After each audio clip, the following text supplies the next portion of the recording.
There's most definitely an uncomfortable truth when it comes to long-term dividend growth investing. I'm talking about buying into high-quality dividend growth style stocks and ETFs that consistently over time at least have paid more and more in dividends to investors long-term. Now, even though the dividend growth investing strategy for a long-term horizon seems to be a perfect strategy for most investors out there because of what it offers, like I said, there's some downsides to it that I want to address in this video that I don't really see many others talk about. So if you're a dividend investor, especially if you're a dividend growth focused investor, I promise you you're going to want to stick around, drop a like down below, and let's get right into it. Real quick, for those that haven't already, make sure to go to the first link in my description and grab my new dividend investing ebook where I share exactly how I went from $0 invested to now earning over $6,000 on a monthly basis and over $1 million invested in the market. Along with the ebook, you're also going to receive my custom dividend tracker where you can track your dividend progress on an ongoing basis and reach your dividend investing goals. So make sure to grab yourself a copy of my dividend investing ebook and the new dividend tracker today. It's the first link in my description. So once again, when I talk about dividend growth investing, I'm talking about investors that are buying into things like DGRO, the iShares Core Dividend Growth ETF, ETFs that have grown over time as far as price goes, but also invest in stocks that have a history of sustained dividend growth and that are broadly diversified, etc.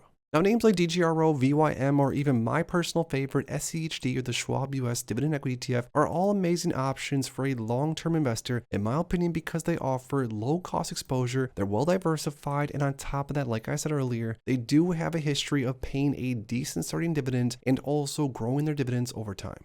Now, I'm actually such a fan of the dividend growth strategy that across all my portfolios combined, as of right now, this is pre-split, I have 712 shares of SCHD alone. So now you might be asking me, well, what exactly is wrong with the dividend growth investing strategy? Or what is this uncomfortable, unspoken about truth? Well, let's get right into that.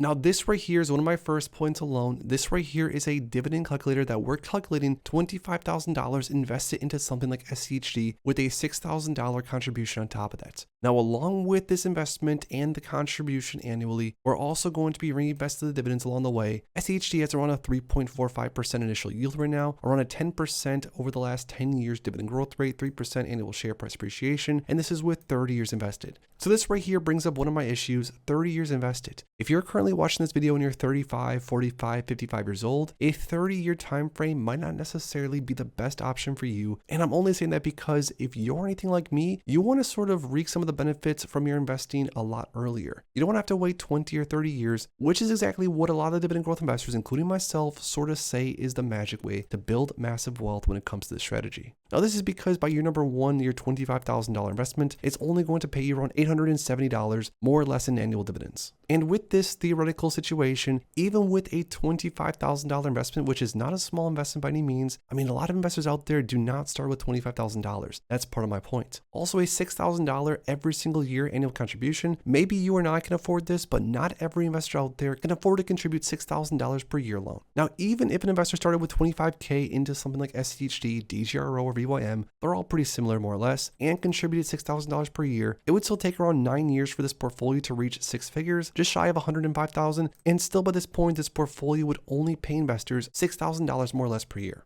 Now, I know you're saying that's amazing, that's some actual compounding happening here, the yield on cost is going up, and more or less everything seems to be going in the right direction.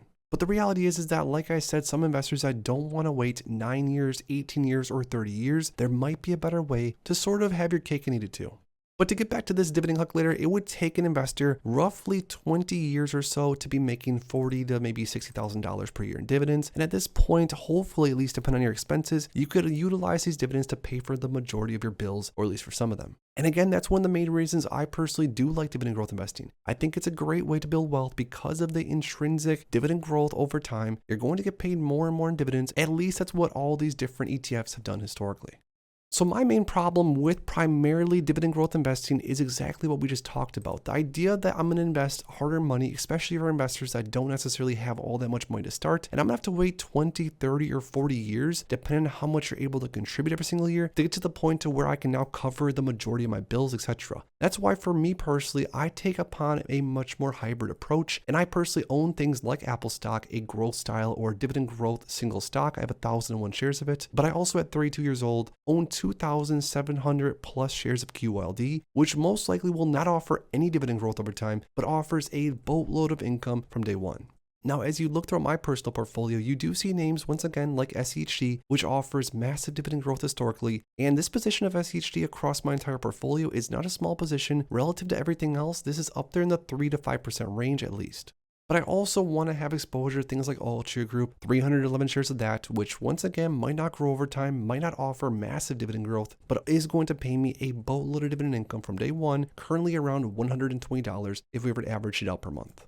So my specific approach, not saying it's the right approach, not saying it's what you should do as far as an investing strategy, but I like to have a nice mix of dividend growth names in here that have a history of paying dividends and more dividends over time, along with having upside potential as far as capital appreciation goes. Names like Extra Space Storage, names like Kimberly-Clark, or even T. Rowe Price. I have different names in here that are probably going to grow more than others over time, and I have some names in here that are most likely going to just pay me 10%, 12% as far as dividend income per year, every single year that I hold on to them. Now, the reason why I personally think as a 32-year-old investor again, that the dividend growth style strategy for an investor, especially if they don't have that much time and or if they don't have that much money to start with, is not necessarily the best strategy for every investor out there, is because it's going to take forever. Not that that's a bad thing. I'm all about delayed gratification. I mean, that's what investing is after all to begin with. But I do think that mixing in some medium to higher yielding options, if of course your objective is like mine or anything like mine, to get to the point to where your total monthly dividends can surpass your expenses, surpass your bills, etc.